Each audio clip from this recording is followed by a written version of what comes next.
எம்ஜிஆர் அவர்கள் கட்சி ஆரம்பித்தப்போ ஏன் அவர் ஜெயிச்சதுக்கு அப்புறம் கூட சட்டசபையில் கூட ஏதோ ஒரு நடிகர் கட்சி வந்திருக்குதான், ஏதோ ஒரு புதிய கட்சி வந்திருக்குது, புரட்சி தலைவர்னு ஒருத்தர் வந்து இப்படியெல்லாம் கேலியும் கிண்டலுமா.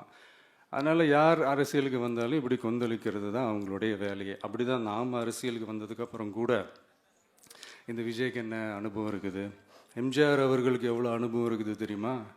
52லேருந்து 72 வரைக்கும் அந்த 20 இயர்ஸ் திமுகவில் இருந்த ஒரு அரசியல் அனுபவம் எவ்வளோ இருக்குது தெரியுமா? விஜய்க்கு என்ன பெரிய அனுபவம் இருக்குதுன்னு கேட்டால் அதே வாய் தான் அன்னைக்கு எம்ஜிஆர் அவர்களை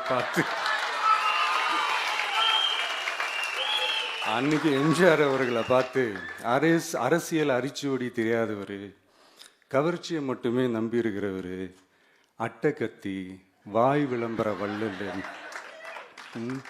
இவருக்கு கேள்வி மட்டும்தான் கேட்க தெரியும், பதில் சொல்ல தெரியாது, நிருபர்களை சந்திக்க மாட்டார், டெல்லியை பகச்சிக்க மாட்டார், மேலே இருந்து அவருக்கு அவ்வளோ ப்ரெஷர் இருக்குது, அப்படி இப்படின்னு சொன்னதும் அதே வாய் தான்.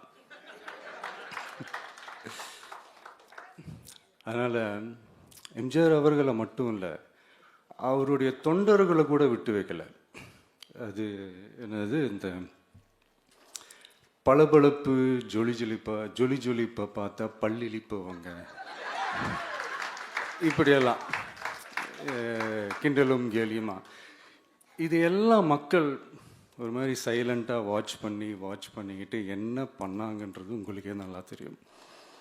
அவர் ஜெயிச்சதுக்கப்புறம் இந்த அரசியலில் பழந்துன்னு கொட்டை போட்ட அனுபவிச்சாலையும் இருப்பாங்கன்னு சொல்லுவாங்கள்ல, அவங்க எல்லாருக்குமே அந்த கோட்டைன்றது ஒரு பகல் கனவாகவே மாறிடுச்சுன்னா பார்த்துங்க.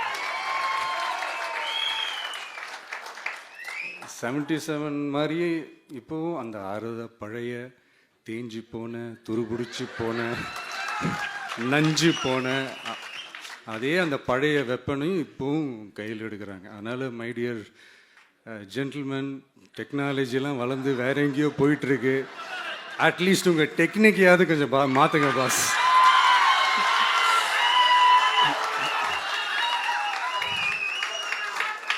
காமராஜர் அவர்களையும் விட்டு வைக்கல. அவருக்கு இலக்கியம்னா என்ன தெரியும், அவர் மாபெரும் புலவர், அந்த புலவர் இந்த புலவர்னு அவரை பற்றியும் கிண்டலும் கேலியுமா. அதான் முன்னாடியே சொன்ன மாதிரி யார் எதிர்த்து நின்னாலும் அவங்கள கொந்தளிக்கிறது தான் அவங்களுடைய வேலையே.